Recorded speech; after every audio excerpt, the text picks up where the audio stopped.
Welcome to another Listen.Think.Leap Minutes to Move break, where we do just one creative movement activity so you can still dance, even when you don't have a lot of time. I'm your host and dance movement teaching artist, Miss Teresa, and today we're going to create a fall dance. So, go ahead and put your screens down, turn your volume up, and get ready to dance, because it's Listen, Think, Leap. Now, before we get started, here's an important message for you and any nearby grown-ups. By dancing along at home, you understand that the activities in this podcast carry a risk of injury, and if someone gets hurt or something gets damaged while participating, you will not hold Listen, Think, Leap liable. So, go ahead and double check to make sure any and all sharp corners, objects, slick spots, pets, and people are safely outside your dancing space. If you have to move something to make room to dance, make sure to ask a grown-up if it's okay first. If you need to adjust your dancing space, pause the podcast now. Ready to dance? Here we go. Where I'm from, it's finally fall or autumn, one of my favorite seasons. The mornings are cooler, there are warm reds, yellows, and oranges appearing in nature, and there are cozy socks and sweaters to wear.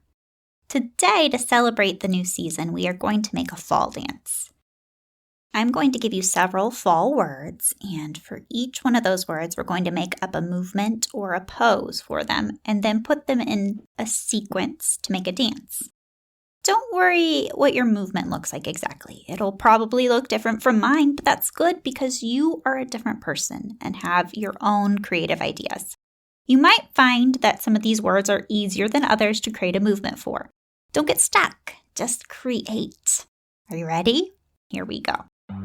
Stand tall and get ready to move. Our first word is going to be pumpkin. Try to make a short move or a pose for the word pumpkin.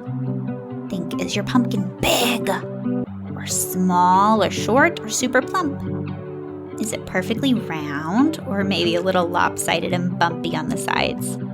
Is it a really bright orange, or a pastel dusty white? How do you think you could show the color of your pumpkin through energy and movement? Maybe bright pumpkin moves fast, and a pastel light pumpkin is soft and light. Try your movement again. Do you have it? Good. I want you to do your movement as we say it out loud. Ready? Pumpkin. Good. Now, let's try another movement. How about hay bale? Maybe it's rolling a hay bale, so you spiral your arms round and round each other, faster and faster, bigger and bigger. Or if you could safely do so, you could get down on the floor and roll like a log. Got your movement for hay bale? Good. We're going to say the words together as we put those two words together. So first pumpkin, do your pumpkin movement. Good. And now hay bale. Really roll that hay. Good. Our next word is going to be jacket. What sort of movement do you have to do when you put on a jacket? You could pull on the sleeves, one sleeve really reaching and stretching and the other arm reaching and stretching. Or you could pretend you're zipping up a jacket. Your whole body could be the zipper. You could start low, crouching down to the ground, and then rise up, standing zip. Choose the movement you like best, and let's add it to our dance. Ready? So pumpkin. Do your pumpkin movement. Now hay bale. Roll, roll, roll. Good. And then jacket, our newest one. Great. Now let's add cornfield. And we just stand tall, maybe even up on your tiptoes as tall as you can get, arms reaching above your head. You can sway back and forth. Nice. Let's add that movement to our other words. Here we go. First, pumpkin. Nice and round. Then hay bale. Roll. Good. And jacket. Arms 1, 2, or zip. And then stand tall with our newest word, cornfield.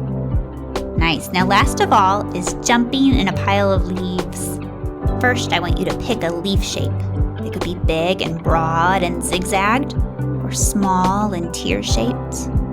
Then try and hold that shape as you take 2 steps and then a big jump into a pretend huge soft pile of leaves that you sink down into. Excellent.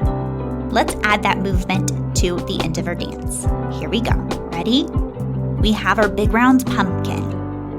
And then roll a hay bale. Good. Put on a jacket. And then stand tall in a cornfield. And then last, our big jump into a leaf pile. And one more time now that we have them all. Pumpkin, hay bale, jacket, corn, and leaf pile jump. Good, and relax. Excellent job. Making a dance really can be that simple. You can add other words to this dance we just made to make it longer, or try doing some of your words fast or slow to make it more interesting. And if you enjoyed today's activity, you should check out episode 5, Dance to Order from season 1, where we explore more in depth about the dance dictionary element sequence that we use today to build our fall dance. Well, that's it for today's Minutes to Move break, but before we go, let's take 3 relaxing breaths. Go ahead and inhale, and then exhale. And inhale again, and exhale. And last time, breathe in, and breathe out. Today's episode was produced and edited by Teresa Simpson, and this episode featured music by Sleeping Ghost with our theme song by Sandra Kalmashir. For the latest Listen.Think.Leap news, check us out on Facebook and Instagram, and if you enjoyed today's activity, consider sharing this podcast with a friend. As always, thanks for moving with me. Till next time, remember to put down your screens, get on your feet, and keep dancing, kids.